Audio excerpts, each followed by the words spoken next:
সকালবেলা গায়ে হলুদের সমস্ত রিচুয়াল শেষ করে গায়ে হলুদের পর্ব মিটিয়েই বিকেল হতে না হতেই আমি চলে গিয়েছিলাম পার্লারে। বিয়ের রাত বলে কথা, একটু ভালো করে না সাজলে হয়?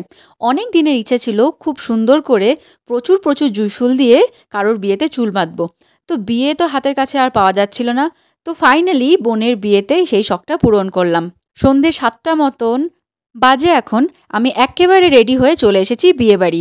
আর বিয়ের এন্ট্রান্সটা তো অনেক সুন্দর করে সাজিয়েছিল। সুন্দর করে গেটটা ডেকোরেশন করার পরে এই জায়গাটাও ভীষণ সুন্দর করে সাজিয়েছে। বোনের প্রচুর প্রচুর প্রিয় রঙের ছবি দিয়ে ভালো করে জায়গাটা সাজিয়েছে। তো আমি কীরকম সেজেছি আজকে সেটাই বরং একবার দেখিয়ে দিই। আমিও আজকে আমার বিয়ের বেনারসি পরেই সেজেছিলাম।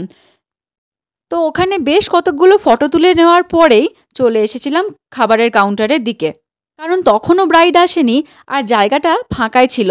তাই ব্রাইডের চেয়ারে বসে আমি বেশ কতকগুলো ফটো তুলে নিলাম। এখন সন্ধেবেলা স্টলে কী আছে আর কী খেলাম সেগুলোই একটু বলে নিই।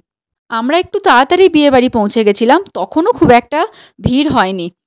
স্টলের কাউন্টারগুলোতে খেতে গিয়ে দেখি তারা এখনও খুব একটা ভালোভাবে প্রিপেয়ার্ড নয়।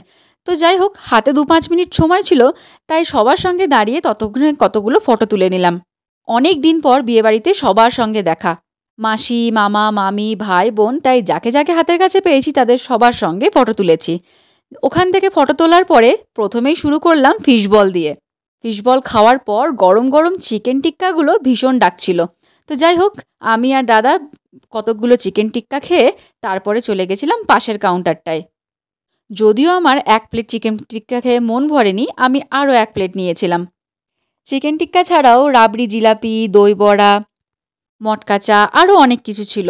তবে আমি চলে গেছিলাম মকটেলের কাউন্টারে, আর গিয়ে দেখি ততক্ষণে ভূত বাবাজির মাথা থেকে এরকম ধোঁয়া বেরোচ্ছে। তো যাই হোক, এই কাউন্টারটাই সব থেকে বেশি ভিড়, কারণ এই গরমের দিনের বিয়েবাড়িতে সব থেকে ভিড় তো এইখানেই হবে। তো অনেক যুদ্ধ করে লাইনে দাঁড়িয়ে থাকার পরে নিজের পছন্দের মতো ড্রিঙ্কটা নিয়ে চলে এলাম। আগে এটা আয়েশ করে খাই, তারপরে না হয় বিয়েবাড়ির বাকি গল্প শেয়ার করছি। আর এটা খেতে খেতেই কিছুক্ষণের মধ্যে আমাদের ব্রাইডও পার্লার থেকে সেজেগুজে চলে এলো। আমরা সব বোনেরা দিদিরা যারা মোটামুটি লাল বেনারসি পরেছিলাম তারা সবাই একসঙ্গে ব্রাইডের একটা গ্র্যান্ড এন্ট্রি নিলাম। তারপরে আমি আরও একটা ঠান্ডা ড্রিঙ্কস নিয়েছিলাম। খাওয়া দাওয়া তো চলতেই থাকবে, তবে তার সঙ্গে বোন কেমন করে সেজেছে সেটা দেখতে একটিবার স্টেজের কাছে গেলাম। আর এই স্টেজের কাছে তো এখন প্রচণ্ড ভিড়। সবাই গেস্টরা আসছে, তাকে উপহার দিচ্ছে, তার সঙ্গে ক্যামেরাম্যানরা তো আছেই। যাই হোক, ওখানে আর বেশিক্ষণ না থেকে চলে এলাম সোজা নিচে বরযাত্রী দেখার জন্য, কারণ ততক্ষণে আমাদের বর কিন্তু বরযাত্রী নিয়ে হাজির। আর সবাই নিচে দাঁড়িয়ে আছে তাকে বরণ করে নেওয়ার জন্যই। ওই বিয়েবাড়িতে বর এলে একটা হৈ হৈ রব পড়ে যায় না, সেই মতো সবাই একসঙ্গে নিচে এসে ভিড় করেছে। তো যাই হোক, জামাই বরণ হয়ে যাওয়ার পরে রাত্রি 10টা প্রায় বেজে গেছিলো, সেজন্য আমি আর লেট না করে চলে গিয়েছিলাম রাত্রেবেলা ডিনারে খাওয়া দাওয়া করতে। ডিনারে অনেক কিছু ছিল, চিকেন থেকে শুরু করে মাটন, মিষ্টি থেকে শুরু করে পান। তাও যদি বিয়ের খাবারে কী ছিল কেউ জানতে চান, আমি বিয়ের খাবারের মেনুর একটা ছোট্ট শর্টস বানিয়েছি, তার লিঙ্কটা ডেসক্রিপশন বক্সে শেয়ার করে দিচ্ছি, চাইলে কেউ দেখে নিতে পারেন।